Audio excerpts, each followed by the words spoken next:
दोस्तों, साथ ही एक बड़ी खबर आपको देने जा रहे हैं। बड़ी खबर ये है कि ईरान को किस किस का साथ मिलता जा रहा है। चेचन, आपने सुना होगा ना, चेचन यूनिट्स ईरान में तैनाती के लिए तैयार है अगर अमेरिका ज़मीनी हमला करे। इस तरह की खबरें आ रही हैं और बिल्कुल ईरान के साथ शाना बशाना अमेरिका के खिलाफ लड़ने के लिए चेचन जो यूनिट है उन्होंने बाकायदा ऐलान कर दिया है। और आपको ये बता दें कि बहुत बड़ा ये टर्निंग पॉइंट है और एक बहुत बड़ी मदद है। और इससे कहने का ये जाहिर हो रहा है कि ईरान को अब जो हिमायत मिलनी चाहिए उसमें इजाफा होता जा रहा है। रिपोर्ट्स के मुताबिक चेचन फौजी यूनिट्स ने ऐलान किया है कि अगर अमेरिका ईरान पर ज़मीनी हमला करता है तो वो ईरानी मुसल्लह अफवाज की हिमायत के लिए ईरान में तैनात होने के लिए तैयार हैं।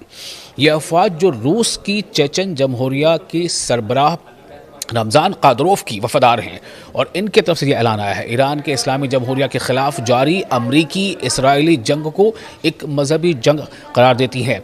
जो ये कहना है इनका कि ये दरअसल जो क़ुव्वतें हैं, अमरीका और इसराइल जैसे क़ुव्वतें हैं, ये इनका कहना कुछ है, लेकिन और जिस तरह से ये काम कर रहे हैं और इसराइल ख़ासतौर से जिन चीज़ों को दोहराता आ रहा है, तो ये एक मजहबी जंग जो है वो उसकी सूरत अख्तियार करता जा रहा है।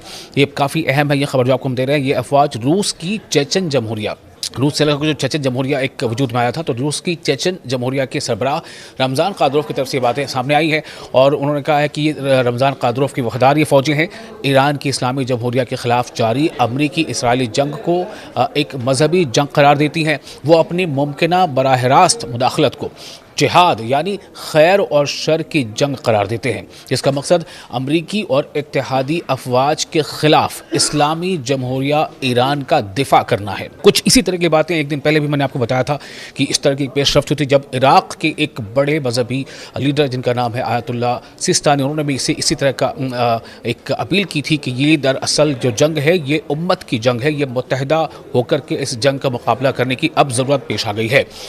ये पेशरफ्त जो चेचन की तरफ ऐलान किया गया है, ये पेशरफ्त ऐसे वक्त में सामने आई है जब ईरान के ख़िलाफ़ बिला इश्तिआल और गैर कानूनी अमरीकी इसराइली जंग में शिद्दत आ रही है। और रिपोर्ट्स के मुताबिक सदर डोनाल्ड ट्रंप के अहकामात पर अमरीकी अफवाज फ़ज़ाई मुहिम की नाकामी के बाद गुज़श्ता कई हफ्तों से ज़मीनी कार्रवाई पर जोर दे रही है। और आपको ये बता दें, जिस तरह से अभी चेचन ये काफ़ी मशहूर यूनिट है अपनी बहादुरी और अपनी जो जमा मर्दी उसके लिए ये फ़ौज जानी जाती है और काफ़ी मुश्किल हालात में इसने उन्हें जो है अपनी कई बार अपने ख़त का लोहा मनवाया है। और इसकी तरह से जो आप देखिए कुछ दिन पहले, एक दिन पहले की बात है, जब अफ़गानिस्तान की तरफ से भी बिल्कुल इसी तरह की बात सामने आई थी, जब अफ़गानिस्तान काबुल में अफ़गानिस्तान और ईरान के आला जो अफसरान हैं उनकी एक मुलाकात हुई थी, तब यही बात कही गई थी। यानी अब धीरे धीरे जिस तरह से ईरान के हक़ में, अभी देखिए आपको याद होगा कतर से भी इसी तरह की खबरें आई हैं। कतर ने भी बाकायदा इस बात को कह दिया है कि हमें अपने पड़ोसियों के साथ मिलकर कैसे रहना है, ये हमें इस पर अमल करना पड़ेगा। और हमारी तरफ से ईरान के ख़िलाफ़ जो जंग हो रही है उसमें ईरान की हम साथ खड़े हैं, ये कतर का ऐलान आया था। इससे पहले आप देखें जो हिज़्बुल्लाह है या उसने तो बाकायदा ऐलान कर रखा है। यमन इसमें बाकायदा आगे है और यमन ने तकरीबन एक महीने, जो 28 मार्च को यमन ने पहला बैलिस्टिक मिसाइल हमला किया था। तो मैं सिर्फ ये बताना चाह रहा हूँ कि ईरान को अब रफ्ता रफ्ता तमाम ऐसी जो यूनिट्स है या ऐसे छोटे बड़े ममालिक हैं उनका अब ईरान को साथ मिलता जा रहा है।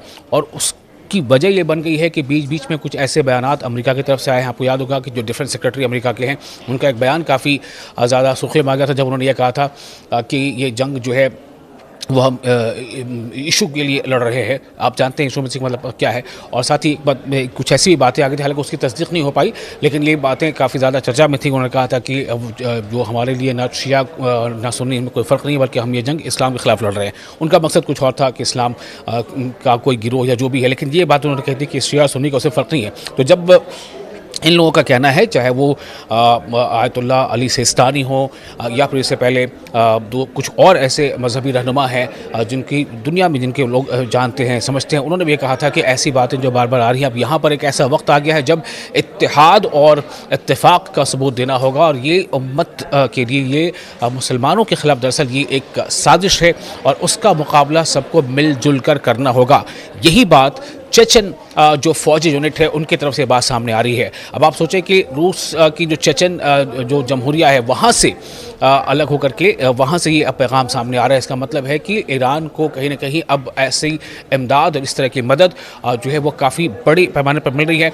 हाल ही में एक बयान काफ़ी जो है सुर्खियों में तुर्की के सदर एर्दोआन का भी है। उन्होंने भी कहा है कि अगर अमेरिका और इसराइल इसी तरह से ईरान पर लगातार हमले करते रहे तो हो सकता है कि तुर्की अभी आने वाले दिन में खुद को जंग में शामिल कर ले और ये जंग जो है वो ईरान की हुकूक की हिफाजत के लिए होगी। इसका मतलब साफ है कि तुर्की का इशारा किस तरफ है।